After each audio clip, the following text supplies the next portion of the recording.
Today on Tabletop News. Queen, the Beatles, Critical Role? That's right. All three have played Wembley Arena to sold-out crowds. Gaming audiences have all kinds of fun hitting the stage as we head to Off-Broadway to meet with the creators of Tabletop, the musical. Plus, a dive into how the tabletop community is coming together to help those in need around the world. All that and more on your official stop for all things tabletop. I'm Brianna DeCoster. I'm Ron Ogden. And this is Tabletop News. Let's roll!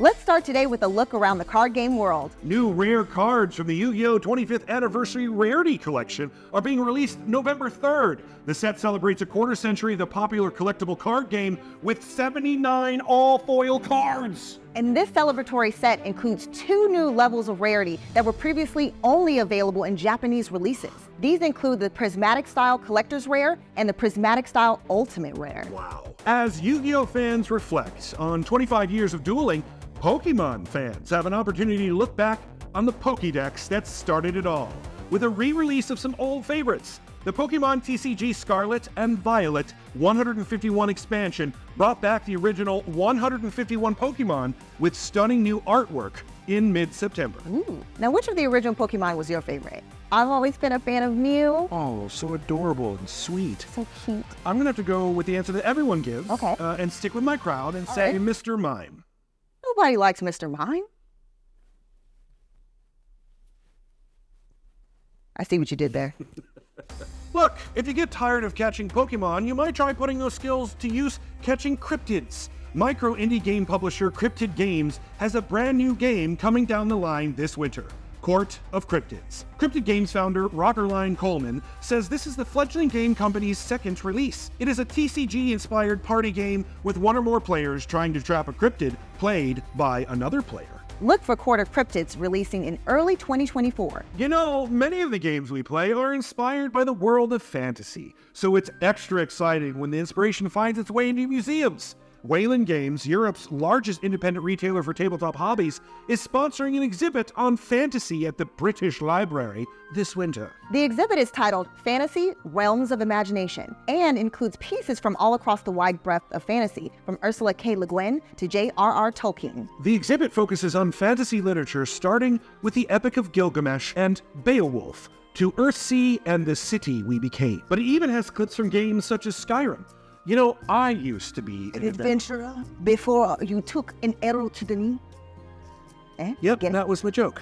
Exactly. The exhibit includes an original video game from Fail Better Games, designed just for the exhibit. There's also a D&D exhibit covering the history of the game, from its creation 50 years ago to displays of some of the early manuals to today's popular UK D&D streamer, High Rollers. There are LARP costumes, interviews with cosplayers, and magic cards. For more, we cut to an interview at the library where Tabletop News flew me out to London.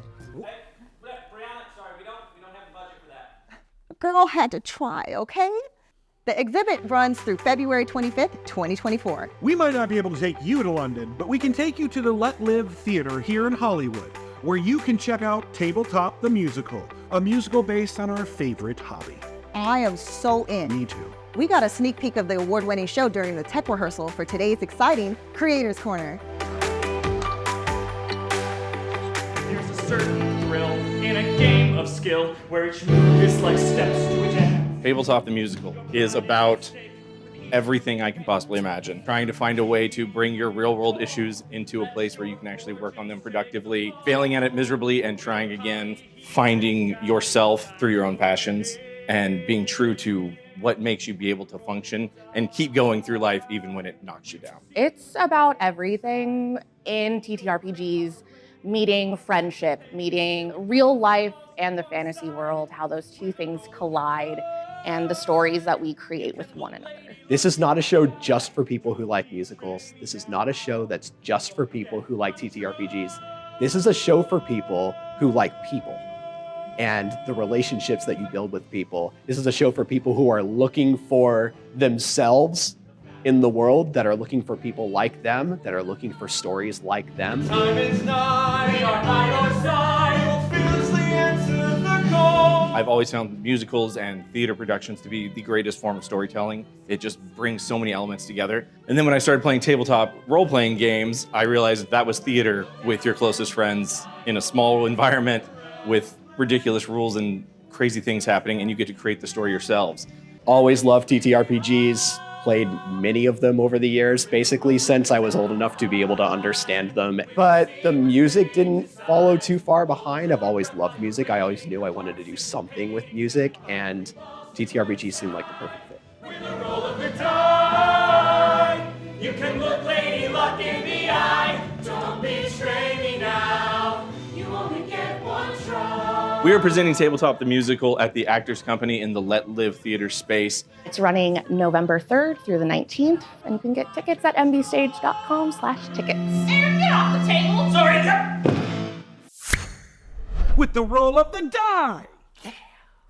Ooh, you got the voice of an angel. Keep your eyes peeled for the full interview from the folks from Tabletop the Musical on our YouTube channel. On the world stage, tabletop players are doing some great work to help those in need. Earlier this year, gamers united behind the Turkey-Syria Earthquake Relief Bundle and the Stand With Ukraine Bundle in an effort to offer aid. The two game bundles combined for almost $25 million from over 500,000 bundles sold. In light of more recent events, designer Esther Wallace organized the Games for Gaza bundle, a collection of 256 TTRPGs and video games compiled to raise funds for the organization Medical Aid for Palestinians. According to the organization's website, MAP's vision is a future where all Palestinians can access an effective, sustainable, and locally led system of healthcare and a full realization of their rights to health and dignity. Physical games include Paradigm Adventures, the pocket role-playing game designed for quick games and newcomers to get into the genre, Together in the Ancient City, a duet role-playing game, and When the Music Stops, a one-shot story game.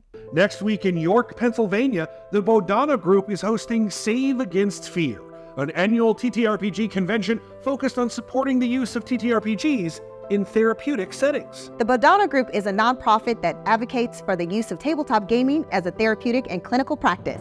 The three-day convention features games, panels, and workshops focused around the Bodhana Group's central mission. All proceeds from the event go to the organization. The group believes the inherent benefit a person gets from playing games can be focused and utilized to make them better at math, reading, socializing, and expressing emotions. You mean to tell me that all I had to do to pass algebra was play more games? Yes, because that's how I learned how to socialize. Oh, there you go. True story. The group provides services that include tabletop game programs in schools, hospitals, elder care, and community programs. They also offer training and consultation to therapists on how to implement therapeutic gaming into their practice and collaborate with universities researching TTRPGs as therapy. If only I had that as a kid. Seriously. Speaking of the community, the popular bubble tea board game Sabobatage just surpassed a big milestone. Nathan sat down with Sabobatage creator Eric Chen to chat about the game and how he gives back to the community in our segment, Meet Your Maker.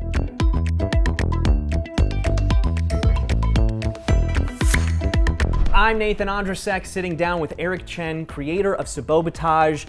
Eric, can you tell us about Sabobatage for those who might not have played it? This is Sabobatage, the boba card game. In short, it's a very quick, casual tabletop game with loads of strategy. Essentially, you're a boba shop owner trying to be the first one to create 5 drinks while helping yourself and sabotaging your opponents who are fellow boba shop owners or rival boba shop owners. You've just announced a new expansion that's coming out with Tasty as a collaborator on this. Some of the most popular flavors that people do order at boba shops would probably be strawberry. With this collaboration, we're like, okay, cool, let's introduce strawberry. And then of course with different flavors, we were able to introduce honeydew, for instance, which is also another popular flavor. And then another popular topping would be rainbow jelly. So that one was fun to create too. You recently crossed $1 million in sales, which is roughly 200,000 boba teas. What does that feel like? The day we hit $1 million in revenue was on my birthday. And I was like frantically calculating numbers, like, are we there? I think we're a couple $1,000s short. Then I forgot there's retail orders too. So once I threw those numbers in, we were like $30 short. And then one customer that I had met in Canada, she had just purchased like an accessory just out of nowhere. And then I'm like, oh my God. So I messaged her, I was like, you helped us cross over that million on my birthday too. It was an amazing, amazing day. I would love to hear really quick any like encouragement that you would have for someone who's making a new game, striving for a similar goal. At the end of the day, to me, art is what sells because game mechanics, there's always going to be a different type of game mechanic that people would enjoy. For me, the art is where you can showcase most of the quality. One of the things that we love about Sabobatage is your commitment to giving back to the community. What ways are you doing that? We had nonprofits reach out to us, so we're able to, something as small as like, oh, here's a package for a silent auction event that they're hosting for their event. And then the biggest initiatives have been toy drives, mainly, especially around the holidays. Where can we find Sabobatage? So there's a few options. The first one, easiest one, is always going to be on our website directly. The other parts is our stores, big box stores that are going to be coming soon. So that's really big news on our side. We can't disclose which one yet because it'll be in the new year. And then there are participating retail stores, small game stores that do carry us, and boba shops that also carry us as well. I do encourage to go shop local if you can to support these stores more than purchasing online. Now, Ron, if you had a chance to have your own boba shop, what would you name it? At the Boba Cabana. Work with me here.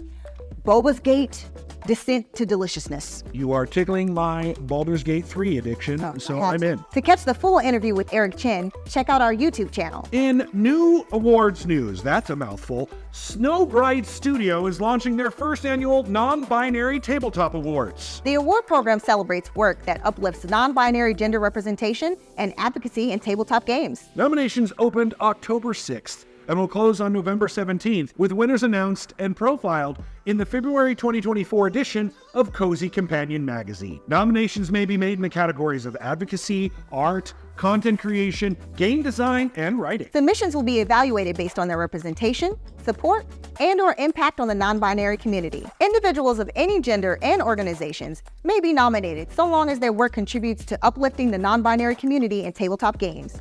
You can submit your nomination at the link on the screen. You know, our community is so great. It really is. All I want to do is show it off. Maybe in front of 12,500 adoring fans? Yes, Critical Role is making huge waves in the mainstream after packing Wembley Arena on October 25th. Cheering fans gathered across the pond in the massive 12,500-seat venue to hear the continued tale of the mighty Nine. Those who couldn't make it live were able to watch it in movie theaters. Select Cinemark theaters in the United States and Cineplex theaters in Canada made this nearly 5-hour event one of the largest TTRPG actual plays ever. Close on the heels of this epic event is their third annual Red Nose Day fundraising stream for Giving Tuesday. This year, the celebrity guests are none other than former Veep co-stars Tony Hale and Sam Richardson. This year's comedic duo is building off of successful past Red Nose Day collaborations with Stephen Colbert in 2019 and 2022. If you'd like to support this charity fundraiser, you can check out Critical Role's Tiltify page. The event is set to stream on November 28th as part of Giving Tuesday, and donations go towards supporting healthcare and education for children impacted by poverty. They also give you access to polls so you can vote on who will play what class, enemies and challenges they'll face, and the chaotic storm of events that might transpire in this one-shot adventure. The polls are only open until November 3rd, however, so cast haste on yourself and get those donations in. Better do it, folks. Let's check out some more excellent actual play content in this week's Fantasy 4. Today's Fantasy 4 is brought to you by LoreMaster.io, the solution for game masters and fantasy writers to build their fantasy worlds. Where do you keep your world's maps, factions, family trees, and myths? With LoreMaster, they're all in one place. Go to loremaster.io/TTN to find out more. And remember, don't be a servant to clutter. Become the master of your world. It's Fantasy 4 time. I'm taking you on a journey through the actual play universe to find our top 4 moments of the past 2 weeks. Coming in at number 4, we warp on over to D&D Jordan Lee, where they find out what happens when a creepy character strays a little too close to a cartoon character. It sounds like breaths in a echoing hallway. Not gasping, but just like you just hear like that living vertebrae from SpongeBob. Who lives in a pineapple under the sea, or a wheezing monster. Roll for initiative. Our number 3 clip we find across the galaxy at Othersider Studios, where an alien encounter goes a little awry. So sometimes you see humans and you don't know what humans are, and you get a little freaked out when you first come on the planet, and maybe they're a little soft. Maybe they're a little squishy. Like ants. I agree, humans are a little too squishy. I'm a big hugger, and I've definitely squished too many humans myself. At number 2, we take a wormhole to Fable Scraps where anything can be turned into a disguise. So you could probably do away with all of that. Maybe it would scare them to know that you're not incapacitated. No, that's good. All right. It is I, Leaf. Where did JPG go? It is I, JPG. Don't worry, I'm still hosting this segment. It's not some imposter coming in to take over or anything. Yeah, we kind of figured that out, JPG. We've made it to our top clip of the week. It's coming from none other than Critical Role. There were so many great moments in this, from a surprise guest to zombie parents to polymorphing into a T-Rex. But for us, nothing beats Matt Mercer's reaction to the crowd at Wembley. Ladies and gentlemen, Matthew Mercer!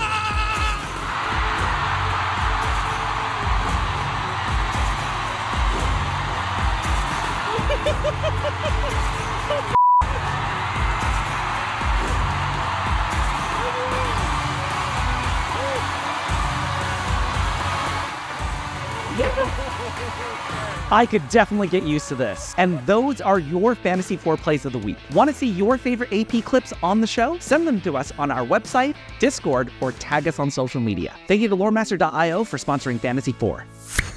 Now it's time for News from Your Table, where we share the news from your games. Our story comes from the folks at MagiRPG on Twitch. Ever fantasized that you could go back in time?